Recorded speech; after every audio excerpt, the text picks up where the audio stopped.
Stepping into the 145 division, the guy who is the, I guess, interim champion, Max Holloway, he was one of the first guys I remember looking at and thinking at a really young age that this guy is kind of rough, but he's got the potential to be a big star. So what we're going to do now is look at the other people in this division that have the potential to be a big star, So top of the list is Mirsad Bektic, currently 11-0 with a very important fight coming up at UFC 209 against veteran Darren Elkins. Bektic already has 4 wins inside the octagon. Dangerous all over, very well rounded. But again, he needs to continue to evolve. If he has evolved, then I think he beats Elkins, Where does he go from there? If he gets past Elkins, I think then Dennis Bermudez or Jeremy Stevens would be a great matchup for him. But Bektic is definitely looking towards the top 5, I think. And if he gets the win against Elkins, maybe another 2 or 3, he could definitely be contending for a title in 2018. I'm going to cheat a little bit for the number 2 and say the winner of Arnold Allen versus Makwan Amirkhani in the London. Actually, I'm going to pick Mr. Finland to win the fight, so I'm going to talk about Amirkhani more. But I think both Amirkhani and Arnold Allen have huge upside. I'm really excited about the fight, but also a little disappointed that they're going to stop the progression or steam of one of the guys, by putting them off against each other so early on. I don't know that it's a good fight, we'll put it out, it's a good fight, but I don't know that there's a lot of sense in matching up guys outside the top 10 who are both highly skilled and progressing in the same direction. That said, though, Amirkhani has a 13-2 record. He has had a pretty rough ride of it as of late. I follow this guy on Facebook, and he's not had the best year or so. He's relocated to SBG in Ireland, which with Coach Kavanagh there, I think he's going to end up looking like the full package. He's great on the feet. He's very competent on the ground. For people who like such things, he's good looking, he's charming, he's great on the mic. He's got a lot of little cult followings, from the Kurds to the Finns, probably the Irish, that he's living there now. He's probably a big star in Ireland. I don't know because I'm not there, but I imagine he will be. His inactivity has really held him back, but obviously, like I said, he's not had a great time. I think another couple of wins, and again, he's another one that could be top 5 contending for the title. I think when we talk about comparing him to Bektic, he's definitely a few steps behind Bektic, so Amirkhani might need the winning streak to go all the way until 2018 before he gets a title shot.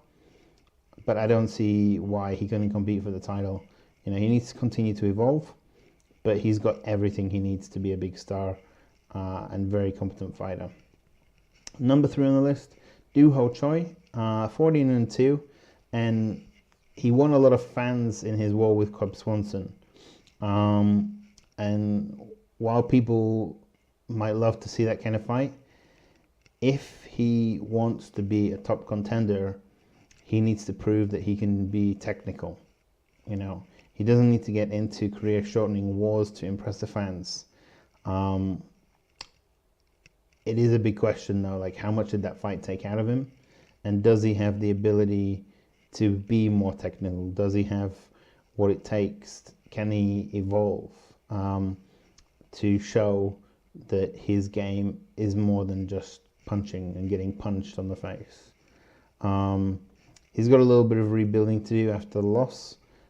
So I think that's not a huge problem. The biggest problem in the nearest future, or in the intermediate future, let's say, is he's likely to have to go and serve in the Korean military. So what we're probably talking about in terms of him being the top contender or title contender is after he returns from his stint in the Korean military, if he's able to put a little bit of a run together when he's going to be quite a bit older. So I think, you know, at the moment he's going to be treading water, trying to improve his game. Then he'll go away, serve in the Korean military, and when he comes back, you know, what's he going to look like? But for me, he's deserving that spot, number 3. Stepping outside of the UFC, we have Magomed Izdirov, a very tough Russian who's 7-1. He has 3 TKO victories and 4 by decision.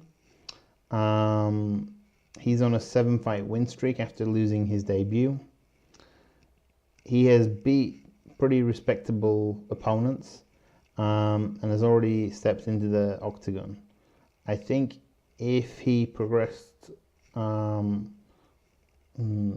say, more slowly, he's had the ability to go outside the octagon, improve his resume, you know, and develop as a fighter. So his camp has some of the best fighters who are currently outside the UFC, and I think we could see them transition and have, you know, the Russian invasion that some of the media are worried about.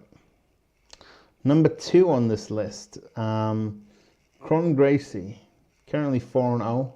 Obviously, if people don't know the surname Gracie, then they need to educate themselves. They're the first family of MMA. He has excellent pedigree and all the BJJ titles to prove it. He's been fighting in Ryzen, and I think, you know, the big question about Kron is, how's the stand-up game going to be?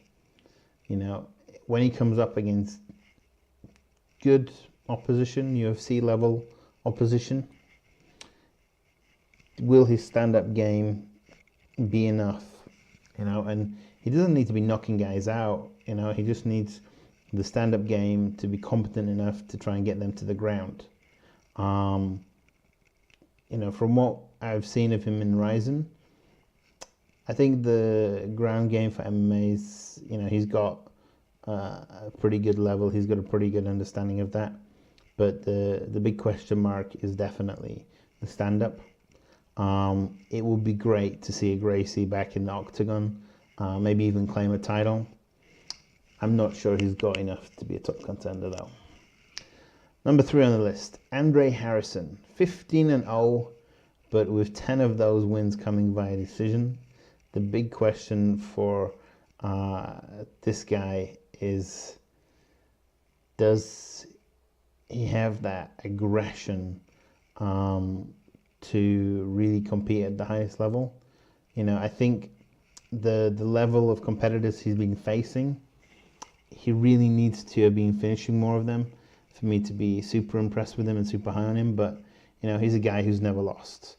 And I think all you can do is give him the chance to step up and see where he goes with that. Does he have that extra gear that elite fighters do? He's obviously very good, but is he elite? That's what we're going to see.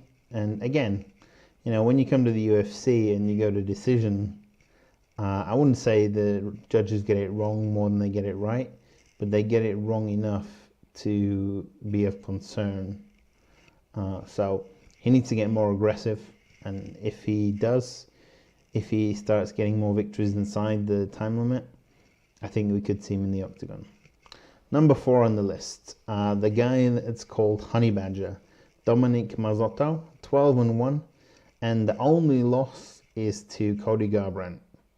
He's a current 2-division world champion in Pinnacle. The 29-year-old has all of his 8 submission victories by choke, 7 by his favorite rear naked choke. I would love the UFC to give him a shot, Where he's going to end up at, like 135, 145, I have no idea. You know, typically guys like to go down. And maybe he wants to get revenge against Cody. I'm not sure what his feelings are about that.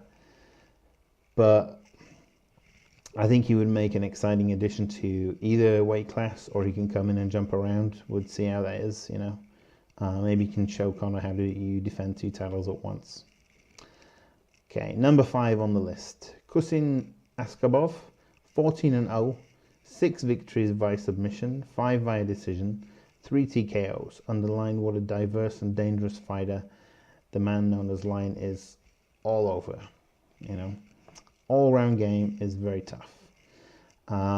He could use a stepping stone, you know, he could use to go up.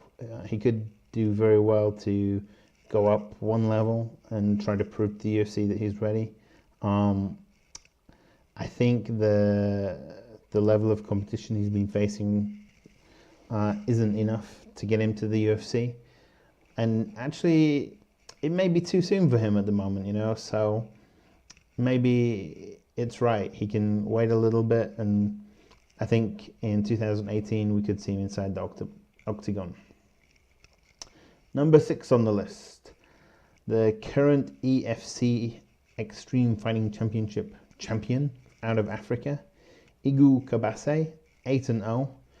He has 2 wins each by submission and TKO and 4 decision victories. He's known as Smiley, like that's his nickname. You know, I like the look of him, and I think against the level of competition that he's facing, he looks very good. How would he handle a step up to the UFC level? You know, I hate to be too cynical. I think, you know, the UFC would chew him up and spit him out. But, you know, he's a champion in his company. He deserves the right to come across and fight some guys in the UFC and see, you know, whether or not he's got it or not. I don't know whether he's got it, but I think he beats everybody who's been put in front of him, and that's what you can ask. Number 7, Jason Soros, 10-0. He did lose on a qualification or elimination bout on season 22 of The Ultimate Fighter. He's a very talented grappler with 6 of his 7 submission victories being chokes. I think if he gets another crack at the UFC, he won't choke himself, you know. I do think the stand-up game needs work. You know, I imagine he's going to get a chance at redemption. Again, the question mark about can he step up and compete? You know, I think we'll see him in the UFC for how long, I don't know. Number 8 on the list, Patrick Paddy Pimblett, 13-1. He may be best known, especially inside the UK, for throwing up what he claimed to be chocolate, Ferrero Rocher, if my memory serves me correctly, after defending his Cage Warriors title. He doesn't look at all like your typical MMA fighter. And he's actually incredibly popular in parts of the UK. You know, he's got 6 submission victories, 3 TKOs, and I don't know, he's still only 22. He's got a lot of development to go. Again, another one that I think it would be better for him to wait a little bit before stepping into the octagon. I think when he comes across, he's just going to become a bigger star and bring, you know, those fans with him. So yeah, I think Patrick Pimblett or Paddy could do very well in the UFC, but I was so happy when he decided not to move across. You know, he's decided to stick at Cage Warriors and keep developing before going into the Lion's Den. Number 9 on the list, Salam Zamaladev. He lost his debut, like a lot of Russians seem to do, and then he's gone on a 13-fight winning streak, so he's 13-1. He has 5 TKOs, 4 decisions, and 4 submissions. You know, this is a guy who is very well rounded, and he's known as the angry one. But you know, he could be just as easily known as the competent one. He's got enough about his game to come into the UFC and compete. You know, actually, I would say he's good enough to come in and be a top 10, top 15 guy. Will the UFC ever give him a call? Who knows? But I think he's a good prospect. And rounding it out at number 10, James Gallagher. He's only 20 years old and fighting out of SGB Island. He is 5-0. Currently competing in Bellator. Impressively as well, actually. The Strabanimal has 4 wins via submission. And he's got a fight coming up in Ireland. I actually saw some of his comments where he said that he's the main event, and after his fight's over, the fans are going to leave. This guy is a huge star in Ireland, you know, and he has everything about him to become a huge star in MMA. If he does that in Bellator, that could elevate Bellator massively. You know, Bellator really haven't had that breakout star that goes beyond the core MMA fans. You know, maybe Bellator catches a lot of casuals with their, you know, the Spike TV shows and things like that, bringing guys like Kimbo Slice, but they haven't had a big breakout star, and James Gallagher could be that. You know, I'm sure the UFC don't feel they need to court the Irish fans.